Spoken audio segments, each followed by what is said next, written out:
యేసయ్య చేసిన ప్రార్థన కనుక మీరు చదివితే చూడండి. లాజరు సమాధి ముందు నిలబడి ఆయన చేసిన ప్రార్థన ఏంటి? తండ్రి, నా ప్రార్థన విన్నందుకు వందనాలు. He was always in communion. Prayer అంటే ఎప్పుడు అడగడం కాదండి, ప్రేయర్ అంటే రిసీవింగ్, ప్రేయర్ అంటే అబైడింగ్.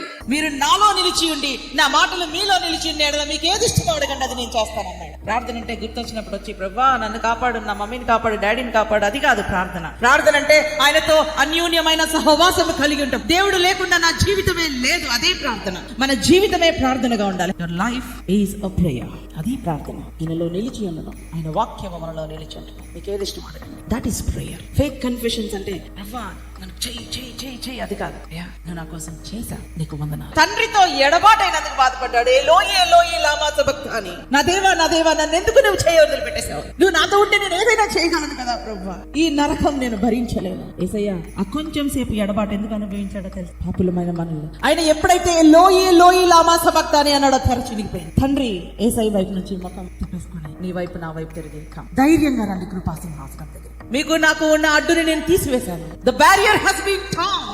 ప్రధాన యాజకులు కూడా అతి పరిశుద్ధ స్థలానికి వెళ్ళలేరండి, కానీ యేసయ్య ఆ తెర చించి 2 చేతులు చాచి పాపిని ముద్దు పెట్టుకున్నాడు సిలువ. Justice and mercy met at the cross. Punishment ఇస్తే జడ్జిని జడ్జిగానే ఎదుర్కోవాలి, పనిష్మెంట్ అనుభవించాలి. ఆయన రక్షకుడుగా ఎదుర్కొంటామా లేకపోతే ఒక జడ్జిగా ఎదుర్కొంటామా మన చేతిలో ఉండదు. It is your choice. పాపాన్ని క్షమించి పాపులకు రక్షకుడుగా వచ్చిన ఆయనను రక్షకుడుగా అంగీకరిస్తామా లేకపోతే ఒక జడ్జిగానే మనం ఎదుర్కొంటామా? జడ్జిగా ఆయన ఎవరు ఎదుర్కోలేరు. ఎందుకంటే యేసయ్యని చూస్తే మీకు అర్థమవుతుంది. ఒక క్రిమినల్ ని శిక్షించినట్లుగా యేసయ్యని శిక్షించాడు. ఒక పాపి ఆ విధంగానే మరణించాడు. ఎవరు ఎదుర్కోలేరండి.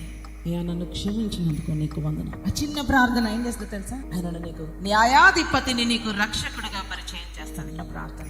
ఆయన అన్నాడు తెర చినిగింది, 2 చేతులు చాపి భయపడతా రావద్దు, ధైర్యంగా రండి, కృప దొరుకుతుంది ఇక్కడ. కృపా సింహాసనము, కృప కనికరము. కనికరము అంటే ఏంటంటే మెర్సీ అంటే ఏంటంటే నీ గతాన్ని క్షమించేస్తున్నాను, అది mercy. It is for past tense. I am forgiving you, అది మెర్సీ. కనికరము నీ గతానికి, కృప నీ ఫ్యూచర్ కి. హల్లెలూయా. కృప అంటే ఏంటంటే నీకు అర్హత లేని నీకు నేను కృప చూపిస్తున్నాను. వెళ్ళి ఓడిపోయిన చోటకి వెళ్ళి ఇప్పుడు నువ్వు ఎక్కడైతే ఓడిపోయావు ఇప్పుడు నా కృపతో నీవు గెలువు.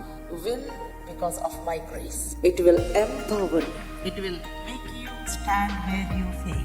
That is the grace of God. పాపిగా నిన్ను క్షమించి వదిలేలేదు, ఆయన నిన్ను రాజ కుటుంబంలో చేర్చుకున్నాడు, అది కృప.